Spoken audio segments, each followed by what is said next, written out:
रजनी को बचपन से ही पेंटिंग का बहुत शौक था।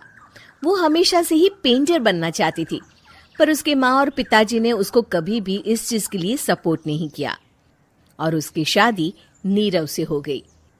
नीरव रजनी को बहुत प्यार करता था, पर रजनी हमेशा चुपचाप ही रहती। वो इस शादी से खुश नहीं थी। वो ये शादी नहीं करना चाहती थी। उसे तो हमेशा से पेंटर जो बनना था। अपने इस सपने को वो नहीं पूरा कर पाई, इसलिए वो हमेशा उदास रहती थी। रजनी, बहुत ही बढ़िया फिल्म लगी है, कल देखने चले? नहीं जी, कल मुझे बहुत काम है, मैं नहीं जा पाऊंगी।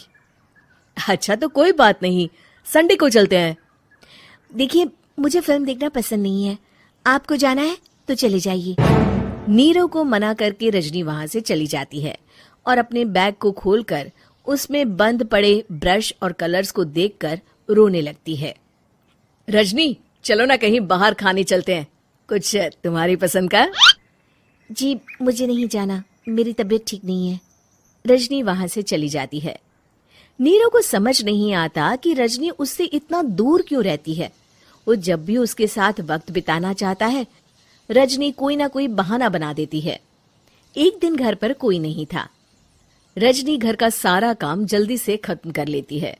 घर पर अकेले होने के कारण वो सोचती है कि वो आज पेंटिंग करेगी।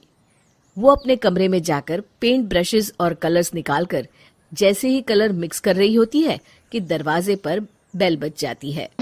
अब कौन आ गया इस वक्त? इतनी मुश्किल से तो मुझे पेंट करने का मौका मिला है। रजनी दरवाजा खोलती है तो उसकी सास अपनी सहेलियों के साथ खड़ी होती है और सब घर के अंदर आ जाते हैं। अरे बहू, सबको शरबत बनाकर पिला दे, बाहर तो बड़ी गर्मी है। उफ। जी। रजनी पेंट ना कर पाने से उदास हो जाती है। उसे गुस्सा भी आ रहा होता है कि उसने इस शादी के लिए हाँ क्यों कह दी। वो रसोई में जा रही होती है कि उसकी सास उसे रोकती है। बहू, सबके खाने का भी इंतजाम कर लेना, आज का लंच तो ये सब यहीं करेगी। हाँ। रजनी बिना कुछ कहे रसोई में चली जाती है। सबके लिए खाना बनाती है। सब खाना खाते हैं और रजनी घड़ी देखती है कि ये सब कब जाएंगे ताकि वो अपनी पेंटिंग कर सके। जब शाम होती है तब सब चले जाते हैं अपने घर। अरे बहू, सब तेरे खाने की तो बहुत तारीफ कर रहे थे, सबको बहुत अच्छा लगा खाना। आपको मुझे सुबह बताना चाहिए था ना कि आपकी सहेलियां आ रही है। पता भी है कितना वक्त लगा सारा खाना बनाने में। अरे बहू, तू ऐसे कैसे बात कर रही है मुझसे? तो और कैसे बात करूं? मैं इस घर की कोई नौकरानी नहीं हूं कि इतना काम करूंगी। रजनी अपने कमरे में जाकर दरवाजा बंद कर लेती है।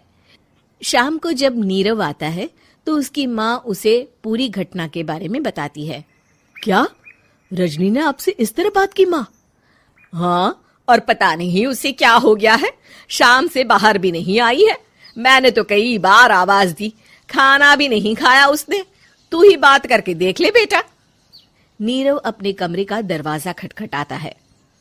रजनी, दरवाजा खोलो, मैं हूं। रजनी दरवाजा खोलती है और फिर वापस जाकर अपने बिस्तर पर लेट जाती है। रजनी, माँ से बात करने का ये क्या तरीका है? मैंने कोई गलत बात नहीं की है। अरे तुम क्यों ऐसे बर्ताव कर रही हो सबके साथ? क्या तुम इस शादी से खुश नहीं हो? रजनी कुछ नहीं बोलती। अरे बताओ मुझे रजनी, क्या ये शादी तुम्हारी मर्जी के खिलाफ हुई है? हाँ, मैं ये शादी कभी नहीं करना चाहती थी। तुमसे क्या, मैं किसी से भी शादी नहीं करना चाहती थी। रजनी रोने लगती है। चुप हो जाओ रजनी, बताओ मुझे, तुम क्यों नहीं करना चाहती थी शादी? रजनी बेड के नीचे से अपने पेंटिंग्स, कलर्स, ब्रश, पेपर्स निकालती है। इतने में उसकी सास भी कमरे में आ जाती है। ये देख रहे हो, ये थे मेरे सपने। मैं पेंटर बनना चाहती थी, पर माँ पापा ने कभी सपोर्ट नहीं किया और मेरी शादी करवा दी। मेरे सारे सपने टूट गए। हर वक्त बस गुस्सा आता रहता है मुझे।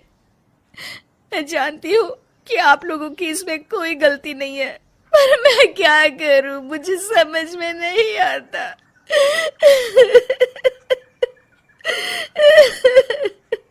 रजनी फूट फूट कर रोने लगती है। मुझे माफ कर दीजिए, आप दोनों के साथ मैं बहुत बुरा बर्ताव कर रही हूँ।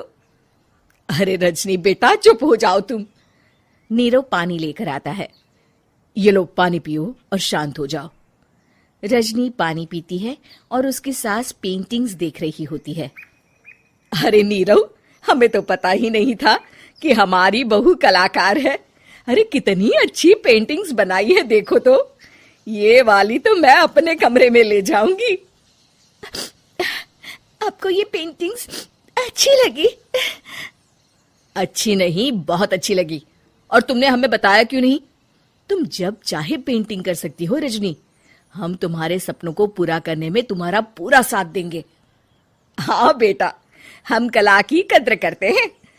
हम कलाकार तो नहीं, पर मुझे गर्व है कि मेरी बहू एक कलाकार है। रजनी, नीरव और सास तीनों हंस पड़ते हैं।